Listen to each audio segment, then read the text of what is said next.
Bienvenue dans cette nouvelle revue de moi-même, Raph Laurent. Cette fois-ci, un petit two-pack Micromasters de la gamme Earthrise de la trilogie Warfare Spartan, qui est Fuseur et Blastmasters, qui sont les 16e de cette gamme-là, comme c'est indiqué ici. Alors, bien entendu, ce sont des Autobots. On a un artwork ici, justement, de leur mode combiné. Une navette spatiale.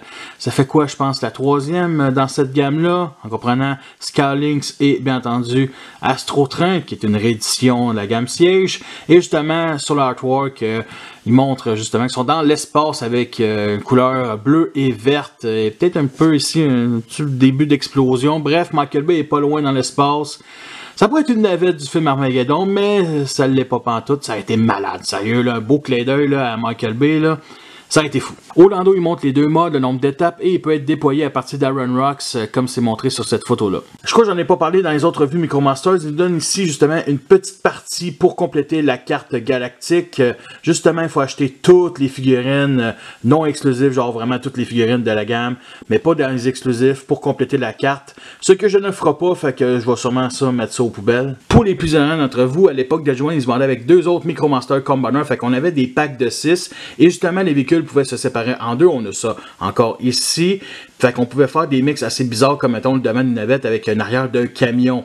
Ils peuvent aussi être compatibles avec les Micromasters transport qui se combinaient, mettons, la moitié à l'avant se mettait à l'avant du transport, puis l'autre moitié à l'arrière, tout simplement. Bref. Alors, de tous les Micromasters que je vais présenter sur ma chaîne, c'est vraiment celui que j'attendais le plus parce que j'aime beaucoup les navettes spatiales.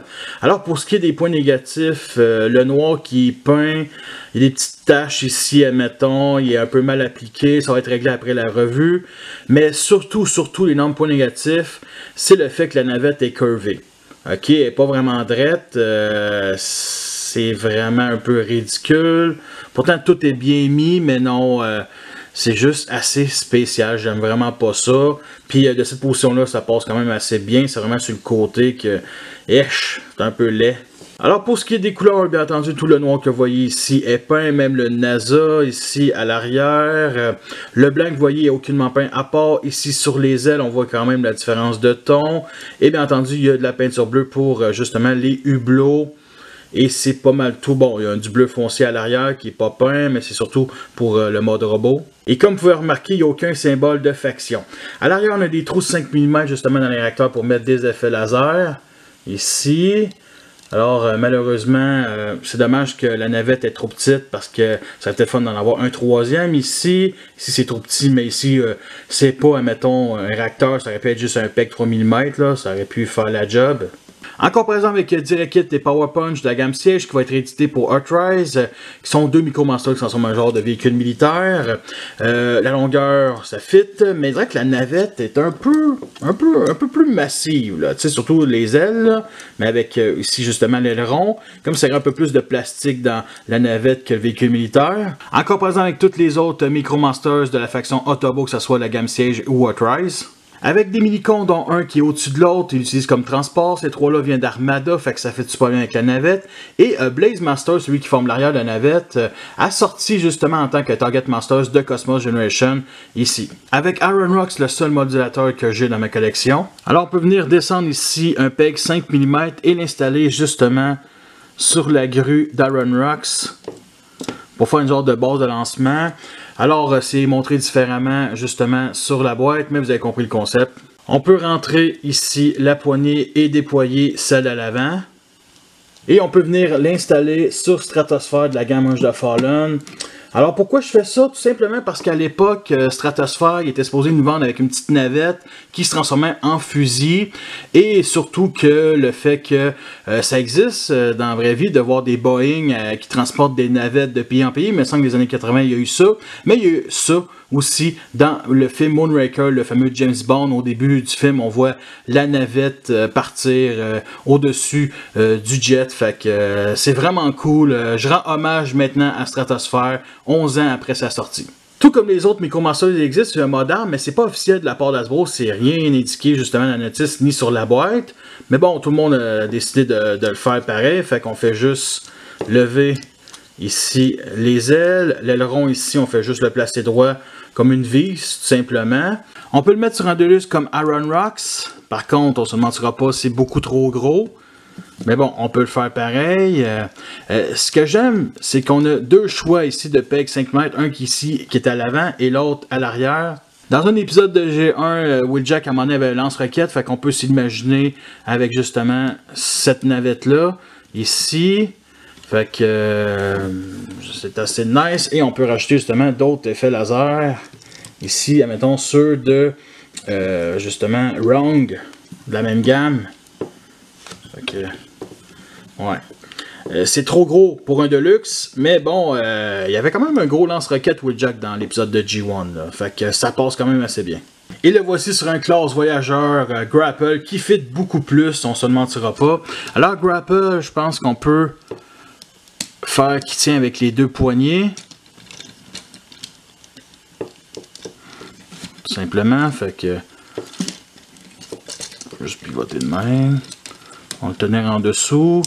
Bon, il n'a pas l'air de se plugger, je pense que c'est à cause. Ah, c'est ça, c'est à cause de la roue ici en dessous. Mais bon, vous avez compris le concept. Je dirais vraiment que Grapple a construit un modèle réduit, là. Revoici la navette. Alors, c'est le temps de la séparer en deux. Fait qu'on fait juste tirer ici à l'avant. C'est accroché grâce à ces pegs-là, dans ces trous-là.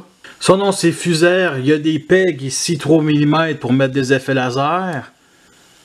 Pourquoi pas, un genre de capsule de sauvetage, c'est quand il se fait toucher, il peut se séparer, bref. Alors pour ce qui est de la transformation, on lève ici ce panneau-là et on vient le clipser sur le dessus. On déploie justement les jambes, on les écarte, on pivote la fourche, on descend ici les épaules, met ça sur cet angle-là et on rentre justement le nez de la navette comme ça dans cet angle-là. Là. Pour les nouveaux détails dans ce mode-là, on a ici les petits pistolets qui sont intégrés direct dans les mains, qui sont bleu-gris, assez nice. Sinon ici le bleu que vous voyez aucunement peint. Sinon le silver et le rouge, ça c'est peint. J'aime beaucoup les détails sur le torse ainsi que le visage. Justement, les fameux pegs 3 mm qui étaient à l'arrière sont ici sur les tibias, fait qu'il peut tirer à partir des tibias, pourquoi pas. Mais il y a aussi justement, au bout des fusils, des pegs 3 mm. Fait que ça c'est nice. Okay. Ouais. Simplement, ça se bloque super bien. Sinon, pour les articulations, rien sur la tête. Bien entendu, bas joint les épaules. Fait que comme ça sur cet angle-là. On peut les lever comme ceci. Ça se pivote justement à l'arrière puis à l'avant. Rien sur la fourche est bloqué à cause du backpack qui est quand même gigantesque, mais au moins on voit rien du point de vue à l'avant, fait que ça reste quand même correct. C'est vraiment gigantesque aussi la grosseur des mollets. Sinon bas joint pour justement les jambes qui sont très têtes, fait que sur le côté comme ça. À l'arrière vraiment pas, là, c'est vraiment bloqué ici. Sinon comme ça. Pour les genoux, mais c'est dû à la transformation. Voici Blaze Masters. Il dirait qu'ici, qu'il y a comme un genre de deuxième cockpit, comme si les deux pouvaient être indépendants, mais qui ont oublié de peinturer ça bleu.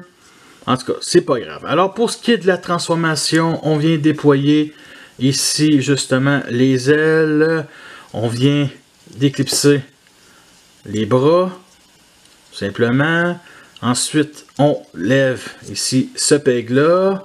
On déploie la tête, comme ça, on remet le peg, ensuite on vient prendre ici l'arrière et déployer justement les jambes, on les écarte et on descend ici l'aileron. Des deux, c'est vraiment celui que j'aime le moins. Alors déjà que les jambes sont très épais, il y a aussi les ailes ici, il aurait pu nous donner un pli pour que ça puisse plier ici justement en dessous pour nous dégager les jambes. Sinon, à part de ça, le backpack est vraiment gigantesque, mais bon, c'est surtout les ailes qui donnent l'impression. Pour ce qui est des couleurs, on a la peinture grise ici sur les épaules, du bleu et du rouge sur la tête, et le reste que vous voyez ici, aucunement peint. C'est vraiment massif. Alors pour les articulations, on a justement les bras qui sont sur bas joint, simplement. Sinon les jambes comme ceci, ça se plie de même, mais c'est dû à la transformation. Et il n'y a pas d'arme aussi comparé à l'autre. En comparaison avec un Voyager 2 Deluxe et plein de Micromasters ainsi que Minicon, c'est la dernière fois que je vous compare les Autobots Micromasters ensemble.